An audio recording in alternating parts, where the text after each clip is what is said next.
अस्सलामुअलैकुम नाजरीन हजरात, वीडियो को लाइक करें, चैनल को सब्सक्राइब करें और बेल आइकन को भी दबा दें ताकि आपको हमारी आने वाली वीडियो की नोटिफिकेशन मिले। अल्लाह ताला इरशाद फरमाता है, इन तजतनिबु कबाइर मा तुनहौना अन्हु, और जो बड़े गुनाहों से बचता रहा, जो उनके लिए मना किए गए हैं, उन पे हराम किए गए हैं, वनुकफ्फिर अन्कुम सय्यआतिकुम वनुदखिलकुम मुदखलन करीमा। तो जिसने अपने आप को बड़े गुनाहों से बचाया और उससे महफूज रहा, तो अल्लाह तबारक व ताला उसे इज्जत वाले मकाम में दाखिल फरमाएगा। यानी गुनाह कबीरा से जो शख्स बचा, गुनाह कबीरा से जिसने अपने आप को बचाया, अल्लाह का वादा है वनुदखिलकुम मुदखलन करीमा, कि हम उसे इज्जत वाले घर में यानी जन्नत में हम उसको दाखिल करेंगे। अल्लाह ताला का वादा एक बड़े गुनाह से बचने की बुनियाद पर इंसानों को, अल्लाह ताला मोमिनों को इज्जत के साथ इज्जत वाले घर, जिसे जन्नतुल फिरदौस कहते हैं, अल्लाह रब्बुल इज्जत उसमें दाखिल फरमाएगा। अब ये बड़े गुनाहों की कैद क्यों लगाई गई? इसलिए कि छोटे छोटे गुनाह इंसान से सरजद होते रहते हैं और इंसान छोटे छोटे गुनाहों का इर्तिकाब करता रहता है।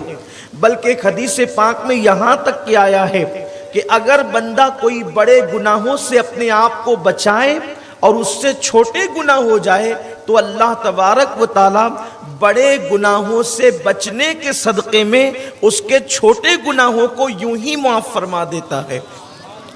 बल्कि छोटे गुनाह तो माफ़ होते ही रहते हैं। एक शख्स ने मगरिब की नमाज पढ़ी और इशा की नमाज तक उससे जितने छोटे गुनाह होंगे, अब वो बंदा अगर इशा की नमाज पढ़ ले तो मगरिब और इशा के दरमियान उससे जो छोटे गुनाह हुए, अल्लाह तबारक व ताला उसके छोटे गुनाहों को मुआफ कर देगा।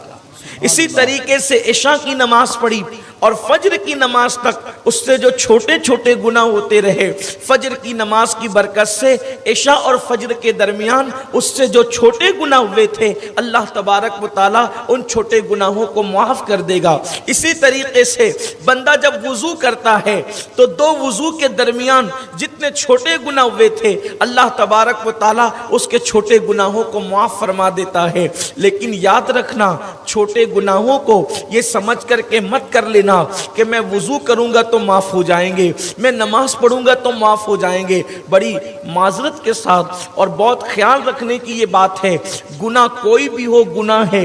एक बहुत बड़े बुजुर्ग ने मुझे नसीहत करते हुए कहा था, अच्छी तरह याद रखना कि इंसान को ठोकर कभी पहाड़ों से नहीं लगती, बल्कि इंसान को ठोकर हमेशा छोटे पत्थरों से लगा करती है। क्योंकि इंसान अगर छोटे गुनाह करने लग जाए तो छोटे गुनाह उसको बड़े गुनाहों तक के पहुंचाते हैं। और बात असल ये है कि कोई गुनाह छोटा कैसे हो सकता है और कोई नेकी छोटी कैसे हो सकती है। बस बात इतनी है, जिस गुनाह पर अल्लाह इंसान की पकड़ कर लेता है वही गुनाह सबसे बड़ा गुनाह है, और जिस नेकी की वजह से अल्लाह अपने बंदे को माफ कर देता है, बस वही नेकी सबसे बड़ी नेकी है।